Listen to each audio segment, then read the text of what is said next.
Bonjour bien-aimés, shalom, bonsoir, quel que soit le fuseau horaire où vous êtes en train de nous suivre en ce moment.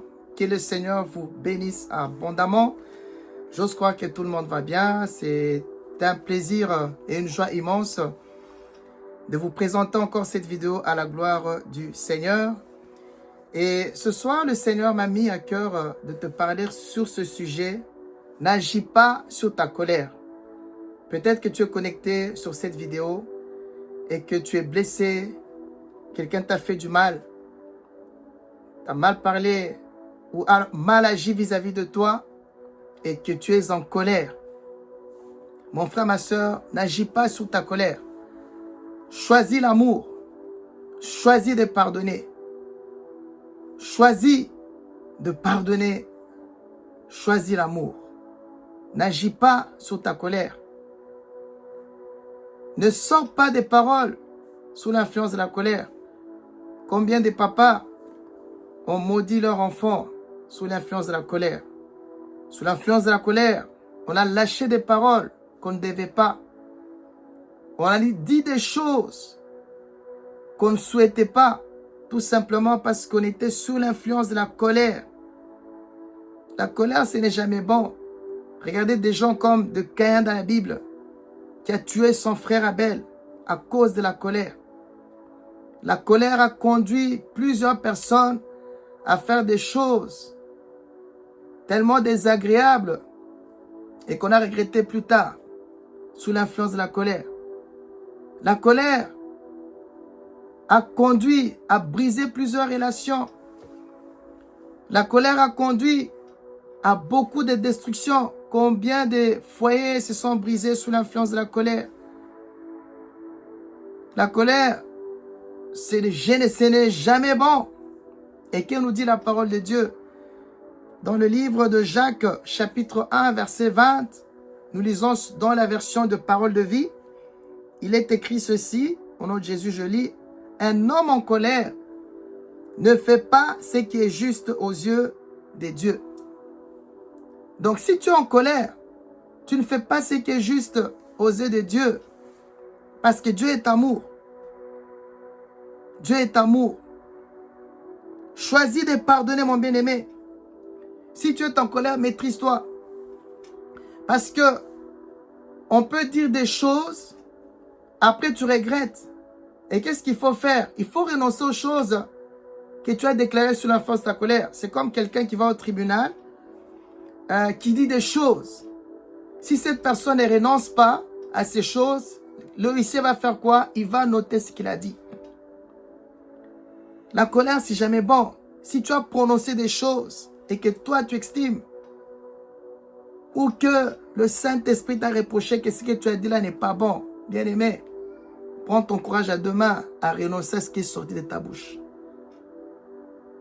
Aujourd'hui, combien d'enfants sont malheureux?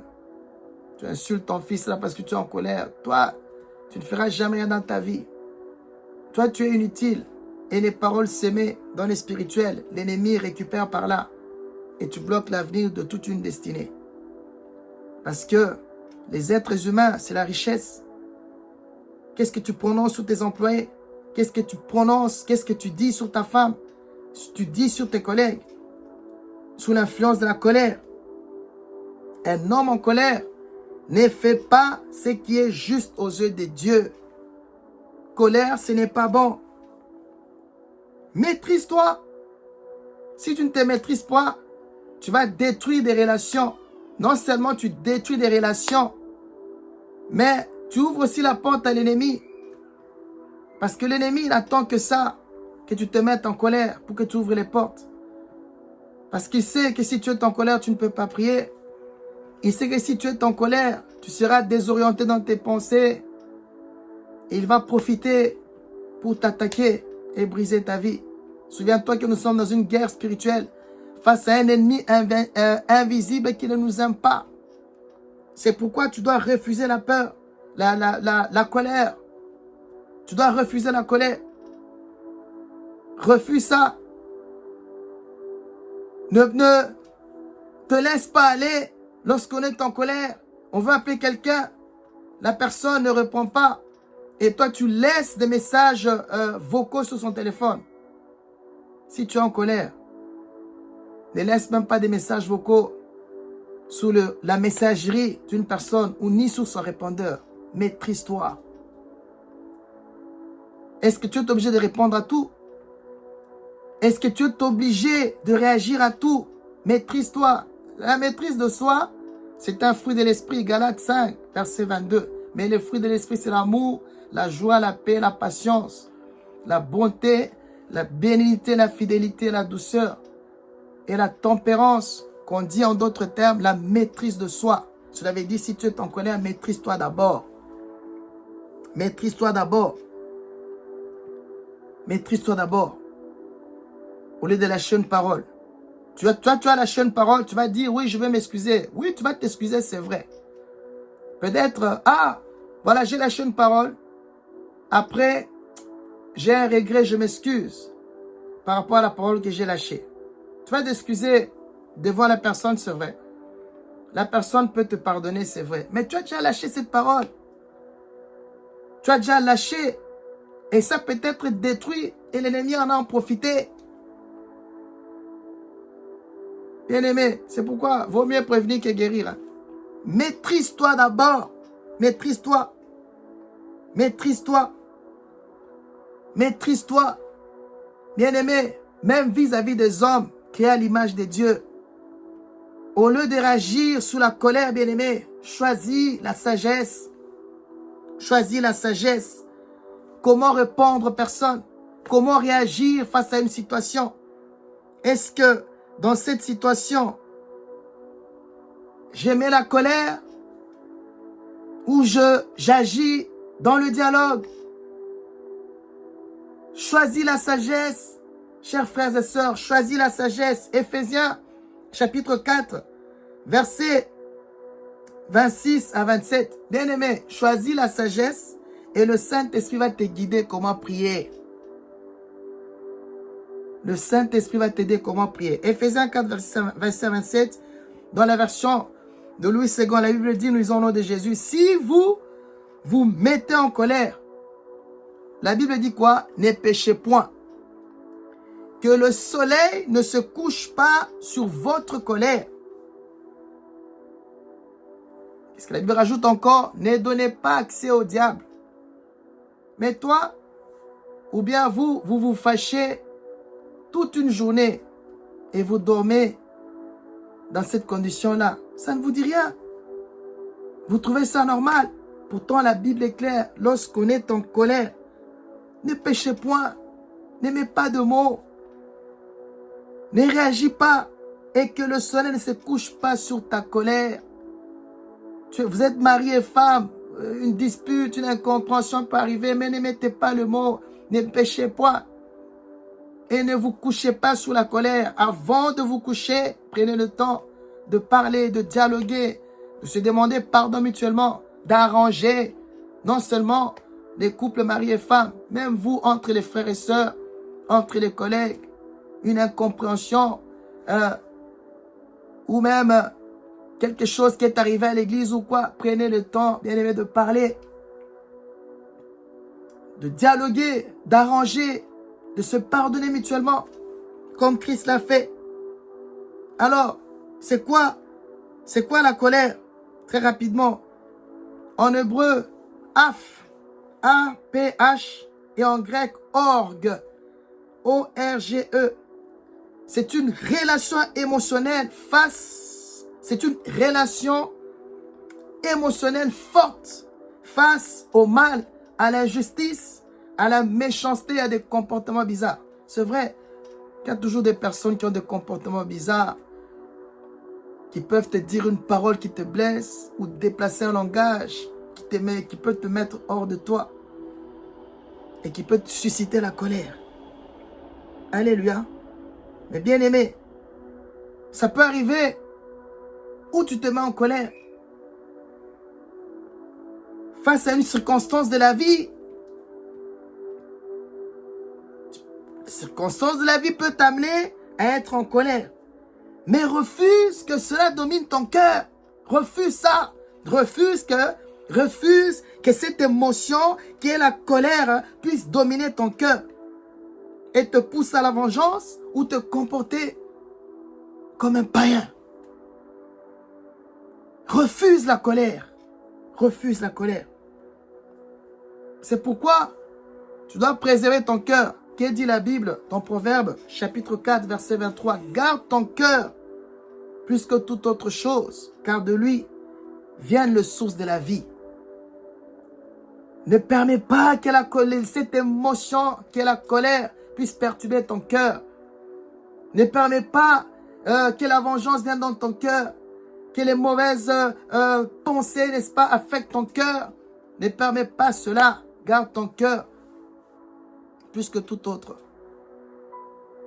Car c'est de ton cœur que viennent les sources de la vie.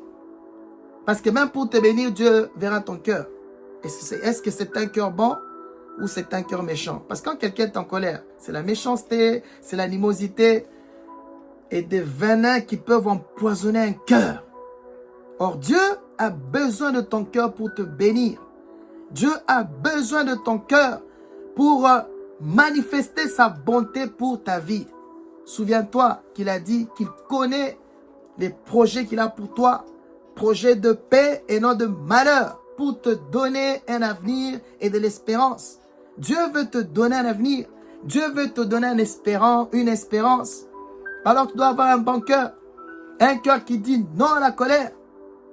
Même si l'injustice se multiplie, où les gens font exprès ou sciemment pour te pousser à bout. Bien-aimé, tes yeux fixés vers Jésus. Préserve ton cœur. Refuse la colère. Refuse la colère. Et le Seigneur s'occupera de ton cas. Parce que Dieu, c'est un Dieu juste. Le Seigneur s'occupera de ton cas. Alors laisse-moi te poser la question. Il y a quoi dans ton cœur? Il y a quoi dans ton cœur en ce moment? Ne donne pas accès au diable. Non. Ne lui donne pas accès.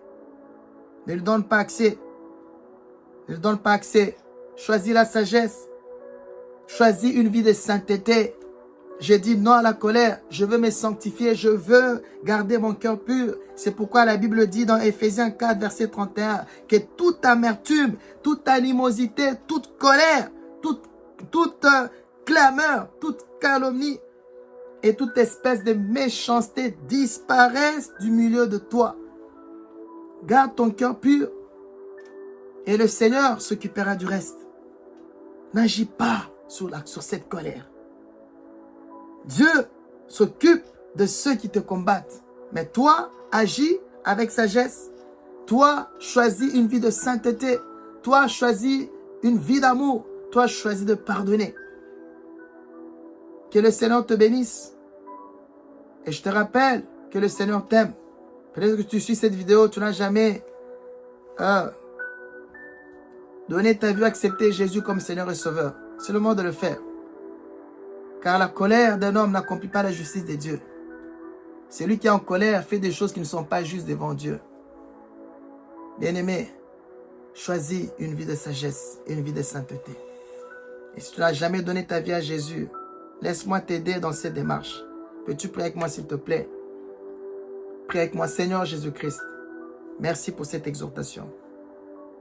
Pardonne-moi parce que je suis quelqu'un plein de colère, d'amertume, d'animosité. Et toi aussi qui es dans cette colère, répète après moi. Pardonne-moi, Seigneur, de toute colère. Pardonne-moi, Seigneur, de tout ce qui a envenimé mon cœur. Et que ton sang me sanctifie au nom de Jésus. Je t'accepte aujourd'hui comme mon Seigneur et mon Sauveur. Saint-Esprit de Dieu, viens conduire ma vie. Je suis sauvé. Au nom de Jésus-Christ. Amen. Tu es sauvé. Que le Seigneur te bénisse.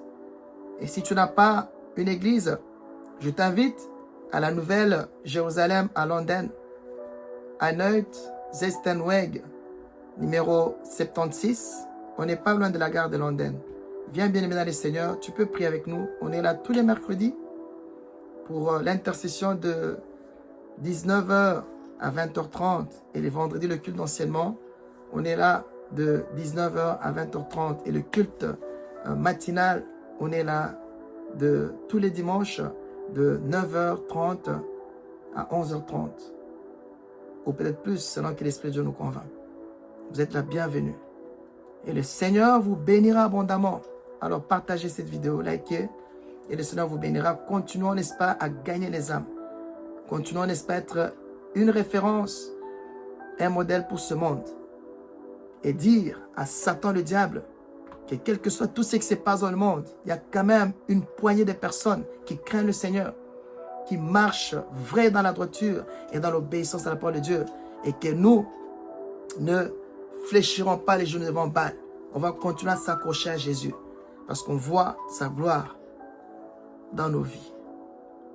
Que le Seigneur vous bénisse. Ça a été pour moi un plaisir de vous présenter cette vidéo. Je vous retrouve la prochaine fois dans la continuité à la gloire du Seigneur.